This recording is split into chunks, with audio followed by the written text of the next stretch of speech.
इस सेगमेंट में हम लोग डिस्कस करने वाले हैं magnetic field due to current flowing long straight conductor, यानी किसी सीधे लंबे चालक में बहते धारा के कारण उत्पन्न चुंबकीय क्षेत्र। देखिए पिछले लेक्चर में हमने आप लोगों को बायो सेवर्ट लॉ पढ़ाया था। तो बायो सेवर्ट लॉ क्या है? एक जनरल केस है। किसी भी तार में अगर करंट फ्लो कर रहा है, धारा बह रहा है, तो उसके द्वारा जो चुंबकीय क्षेत्र उत्पन्न होगा उसको हम लोग बायो सेवर्ट लॉ से हम लोग निकालते हैं। लेकिन वो एक जनरल केस है, उसमें तार किसी भी आर्बिट्रेरी शेप में हो सकता है।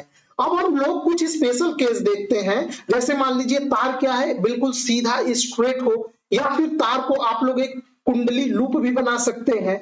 ठीक, तो वेरियस केसेस में ऐसे जो स्पेशल केसेस हैं, इसमें हम लोग बायो सेवर्ट लॉ का यूज करके मैग्नेटिक फील्ड हम लोग निकालने वाले हैं। ठीक, तो यहाँ पे जो हमने केस लिया है, ये लॉन्ग स्ट्रेट कंडक्टर लिया है। इसलिए लिया है क्योंकि आगे जो आप लोगों को टॉपिक पढ़ना है, जो आपके सिलेबस में है कि दो पैरेलल तार हैं, उनमें करंट फ्लो कर रहा है, तो उनके बीच में लगने वाला जो बल लगेगा, एक चुंबकीय बल, वो आप लोग को कैलकुलेट करना है, निकालना है। तो इसके लिए पहले आपको ये पता होना चाहिए कि कोई भी लॉन्ग स्ट्रेट कंडक्टर है और उसमें करंट फ्लो कर रहा है, तो उसके द्वारा मैग्नेटिक फील्ड कितना आता है। तो यही यहाँ पे हम लोग देखने वाले हैं। देखिए यहाँ पे एक कंडक्टर है कि ये चालक है। अब इस चालक में ये बिल्कुल सीधा और लंबा, इसकी लंबाई काफी अधिक है इसके मोटाई की तुलना में, और यहाँ पे ये करंट फ्लो कर रहा है इसमें। तो अब इस तार में करंट फ्लो कर रहा है, तो करंट फ्लो करने का मतलब हुआ इस तार के अंदर इलेक्ट्रॉन फ्लो कर रहे होंगे, इलेक्ट्रॉन गति कर रहे होंगे धारा के विपरीत दिशा में। और जब भी इलेक्ट्रॉन एक पर्टिकुलर डायरेक्शन में अलाइन होकर गति करेंगे, तो चूंकि इलेक्ट्रॉन पे चार्ज होता है तो चार्ज गति कर रहा है, और जब भी कोई चार्ज मोशन में होगा, गति करेगा, तो उन चार्ज के द्वारा मैग्नेटिक फील्ड क्रिएट होगा ही होगा। यानी ये करंट किसके कारण, मान लीजिए यहाँ पे कोई पर्टिकुलर पॉइंट P है, इस पॉइंट P पे हम लोग मैग्नेटिक फील्ड निकालने वाले हैं। तो जैसा कि मैंने बताया था, मैग्नेटिक फील्ड एक डायनेमिक फिनोमिना है, इसमें चार्ज गति करता है तब जाके मैग्नेटिक फील्ड पैदा होता है। स्थिर रहेगा तो उस चार्ज के द्वारा केवल इलेक्ट्रिक फील्ड पैदा होगा, मैग्नेटिक फील्ड पैदा नहीं होगा। और जब भी मैग्नेटिक फील्ड पैदा होगा, इसका मतलब चार्ज गति कर रहा है। तो यहां मान लीजिए कोई इलेक्ट्रॉन है, अब चूंकि धारा ऊपर की ओर जा रही है, तो मान लीजिए इलेक्ट्रॉन ये नीचे की ओर आ रहा है गति करते हुए। अब ये इलेक्ट्रॉन यहाँ इस तार में नीचे की ओर आ रहा है, तो इलेक्ट्रॉन लगातार यहाँ पे गति कर रहा है, तो हमें पॉइंट P पे मैग्नेटिक फील्ड निकालना है। तो ये इलेक्ट्रॉन जब यहाँ है तो उसका पॉइंट P पे डिस्टेंस कुछ और होगा, जब ये इलेक्ट्रॉन यहाँ पे आ जाएगा तब इसका डिस्टेंस यहाँ पॉइंट P से कुछ और होगा, इसी प्रकार यहाँ पे आ जाएगा तब ये डिस्टेंस कुछ और होगा। यानी जिस पॉइंट पे हमें मैग्नेटिक फील्ड निकालना है, वहां से इस चार्ज का डिस्टेंस अलग हमेशा वेरी करता रहेगा। यही कारण है कि पूरे तार के द्वारा हम लोग एक बार में मैग्नेटिक फील्ड नहीं निकाल सकते इस पॉइंट P पे। तो हम लोग क्या करेंगे, पहले एक तार का छोटा सा, मान लीजिए ये सेगमेंट कट कर लेते हैं, ये छोटा सा सेगमेंट कट कर लेते हैं, इसका नाम है DL। इस पॉइंट P, इस पॉइंट A पर ये जो DL हमने कट किया है, इस DL जो तार का एलिमेंट है, इसमें जितने इलेक्ट्रॉन फंस जाएंगे, इतने जो चार्ज होंगे कुछ देर के लिए, और इस इतने दूरी, इतने लेंथ तक के लिए जो इसमें चार्ज होंगे, उनके द्वारा हम लोग मैग्नेटिक फील्ड निकाल लेंगे। क्योंकि जैसे ही मैं ये DL लेंथ फिक्स कर लेता हूं, वैसे ही पॉइंट A से पॉइंट P के बीच की दूरी फिक्स हो जाएगी, R वेक्टर। अब हम लोग मैग्नेटिक फील्ड निकाल लेंगे केवल इतने के लिए, DL, ये जो इतना है लेंथ, फिर वो मैग्नेटिक फील्ड आएगा DB। फिर बाद में हम पूरे इस तार के लंबाई के लिए हम लोग इसको इंटीग्रेट कर देंगे। यही हम लोग अपनाने वाले हैं तरीका। तो देखिए सबसे पहले हम लोग क्या करेंगे, एक ज्योमेट्री बना लीजिए। मान लेते हैं ये जो तार है, इस तार से इस पॉइंट P की जो शॉर्टेस्ट डिस्टेंस, मतलब ये परपेंडिकुलर डिस्टेंस क्या है, R है, कैपिटल R। ठीक है, इस तार से कैपिटल R दूरी पे ये पॉइंट P है, शॉर्टेस्ट डिस्टेंस, मतलब ये परपेंडिकुलर होगा। यहाँ पे हमें मैग्नेटिक फील्ड निकालना है। और चूंकि हमने जो तार का एलिमेंट कट किया है, जिसके लिए हम लोग DL एलिमेंट के लिए निकालेंगे, वो यहां से यहां तक की दूरी क्या है, R। और यहाँ पे ये जो थीटा बन रहा है, ये DL, इस डायरेक्शन में ये DL वेक्टर, क्योंकि करंट ऊपर की ओर जा रहा है, तो ये DL वेक्टर, और यहाँ पे जो R वेक्टर जो हमने इधर लिया है इस डायरेक्शन में, देखिए जितना मैं रेड वाला बनाया हूं बस उतना ध्यान दीजिएगा। DL वेक्टर ऊपर की ओर जा रहा है, R वेक्टर इस दिशा में, इन दोनों के बीच में जो एंगल बनेगा वो है थीटा। और बाय ज्योमेट्री ये वाला एंगल क्या हो जाएगा, 180 माइनस थीटा। पॉइंट ए पे। मान लेते हैं ये जो मैंने डीएल जो ये छोटा सा ये लेंथ एलिमेंट कट किया है ये इस पॉइंट ओ से एल दूरी पे है, तो ये सब हम मान रहे हैं। केवल आपको गिवन क्या है, आर, यानी तार से किसी पर्टिकुलर डिस्टेंस आर पे कोई पॉइंट है, वहां पे हमें मैग्नेटिक फील्ड निकालना है। तो आपके फॉर्मूले में केवल कैपिटल आर आना चाहिए, बाकी जितना चीजें हम लोग मान रहे हैं वो सब हम लोग एलिमिनेट कर देंगे। ठीक, अब देखिए यहाँ पे पहले हम लोग यहीं पे डायरेक्शन भी क्लियर कर देते हैं। क्योंकि ये तार में करंट ऊपर की ओर जा रहा है, तो इस तार को जब आप पकड़ेंगे तो हम लोग राइट हैंड थंब रूल से निकालेंगे। जैसे आप डंडा पकड़ते हैं ना अपने हाथ में, तो कोई अगर पतला डंडा पकड़ेंगे तो आप पाएंगे कि आपकी जो 4 उंगलियां हैं, इस डंडे को जब आप घेर के पकड़ेंगे तो ये 4 उंगलियां इधर, ये आपके तरफ इधर आ जाएंगी। अंगूठा चला जाएगा ऊपर की ओर, और ये आपका ऐसे ये हथेली हो गया। अंगूठा ये करंट का डायरेक्शन बताएगा, ये जो उंगलियां हैं ये तार के लेफ्ट साइड, इधर के साइड में मैग्नेटिक फील्ड का दिशा बताएगा।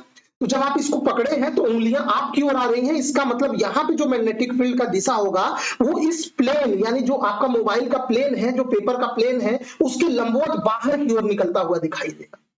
जबकि राइट साइड में, अब राइट साइड में आप क्या करिए, थोड़ा सा अपने हथेली को रोटेट करिए, घुमाइए। तो जब आप रोटेट करेंगे तो ये अंगुली घूम के इधर की ओर जब जाएगा, पीछे की ओर अपने कलाई को, अंगूठा तो ऊपर ही रहेगा।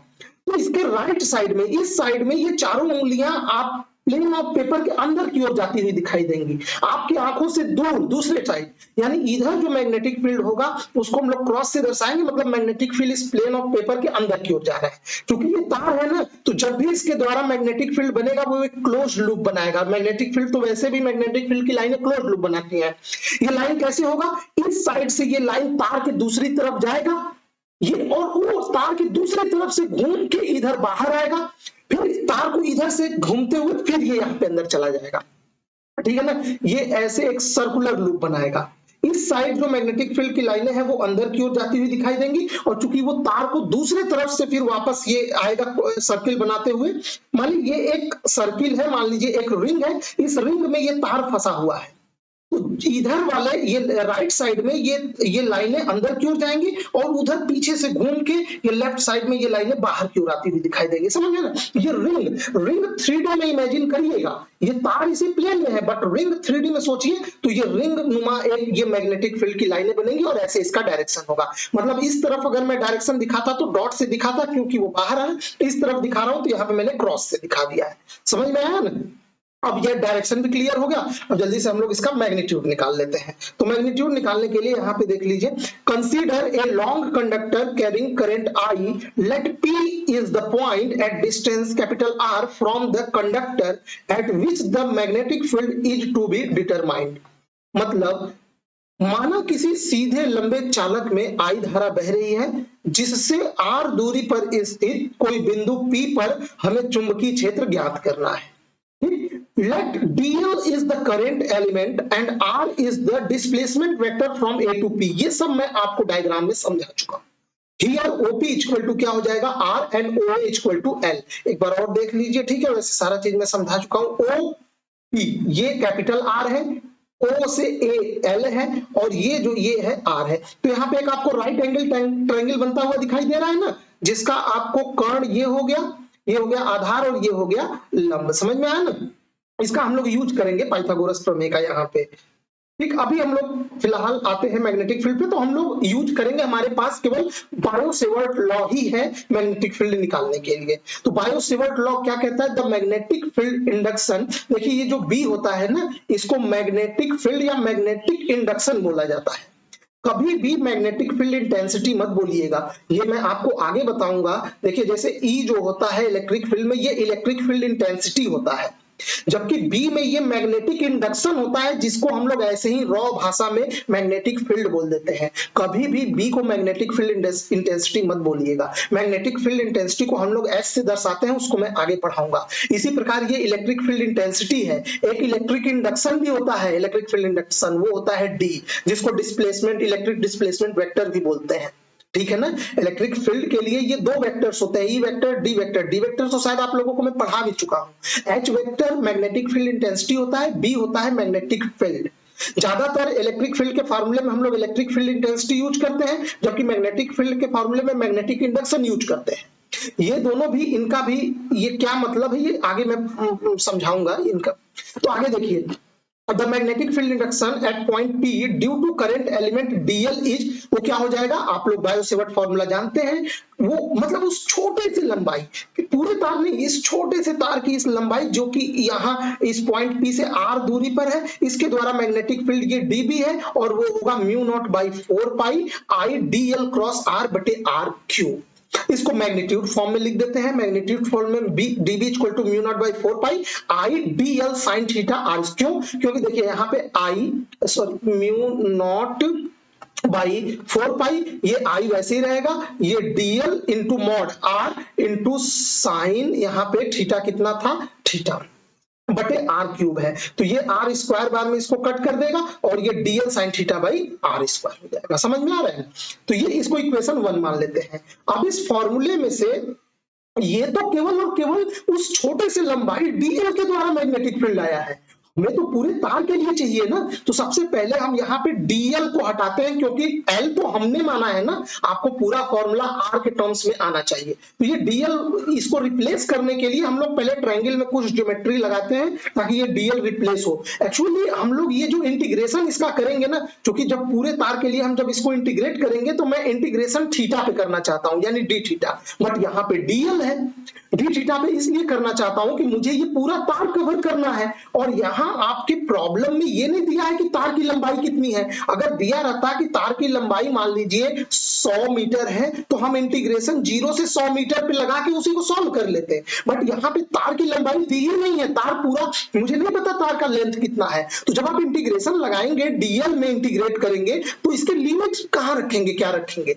इसीलिए इसको हटा के हम पूरे इक्वेशन को डी थीटा में लाएंगे ताकि ये जो थीटा है, इस थीटा का लिमिट हम रख सकते हैं। देखिए अगर थीटा में 0 डिग्री मतलब ये आर वेक्टर इसी पे आ जाएगा। अगर मैं 0 डिग्री से 180 डिग्री तक अगर थीटा को घुमा देता हूं तो क्या पूरा तार कवर हो जाएगा? सोचिए जरा, यहाँ पे ये थीटा 0 डिग्री मतलब उस समय आर वेक्टर इसी पे आ गया। अब इसको आर वेक्टर को घुमाइए, देखिए ये आर वेक्टर है, इस आर वेक्टर को ये 0 डिग्री से घुमाते घुमाते ये 180 तक लाइए तो आर वेक्टर इधर आ जाएगा। मतलब ये ऊपर से आर वेक्टर से लेके ये नीचे तक का आर वेक्टर जो कवर हुआ है, तो ये पूरा एंगल कितना कवर हुआ, 180 डिग्री। तो अगर मैं थीटा 0 से 180 डिग्री का लिमिट अगर रख के इस पूरे प्रॉब्लम को सॉल्व करता हूं तो ये पूरा तार कवर हो जाएगा। ठीक है, तो यही हम लोग करने वाले हैं। तो पहले ज्योमेट्री में देखिए, ज्योमेट्री में हम लोग यहाँ पे इन ट्रायंगल ओएपी, तो चलिए ओएपी पे आ जाइए। ट्रायंगल ओएपी, OAP देखिए बार बार इसी ट्रायंगल में आएगा। हम लोग कभी ये इस एंगल पे हम लोग tan थीटा लगाएंगे, तो tan थीटा जब हम लोग लगाएंगे तो क्या आएगा, tan theta is equal to यहाँ पे r बाई एल, क्योंकि यहाँ पे थीटा देखिए उस साइड है 180 माइनस थीटा, तो उस लिए लंब ये हो जाएगा, आधार ये हो जाएगा, r बाई एल होगा। ठीक है, मैं बार बार इसको दिखाऊंगा नहीं, बहुत सिंपल है। तो tan थीटा, अब tan 180 माइनस थीटा क्या होता है, माइनस tan थीटा बराबर r बाई एल। हम लोग l की वैल्यू निकालते हैं, क्यों, क्योंकि हमें dl चाहिए, हमें इसको रिप्लेस करना है।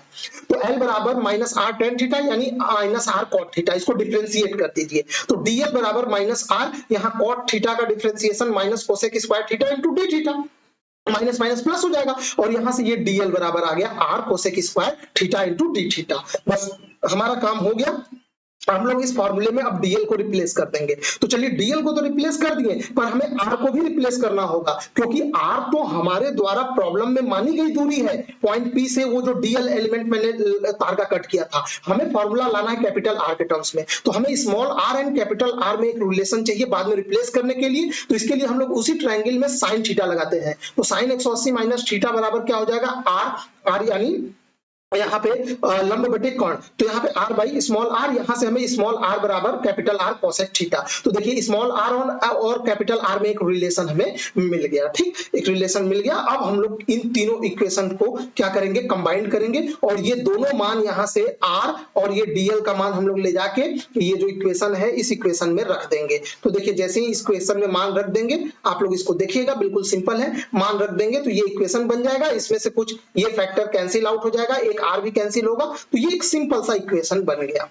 अब ये पूरा का पूरा इक्वेशन थीटा में आ गया और इंटीग्रेशन अब हम लोग थीटा में करेंगे तो हो जाएगा। Hence the total magnetic field at point P due to whole conductor. अब होल कंडक्टर को कवर करने के लिए मैंने बताया ना थीटा हमको कहां से कहां तक लिमिट देना होगा 0 to 180।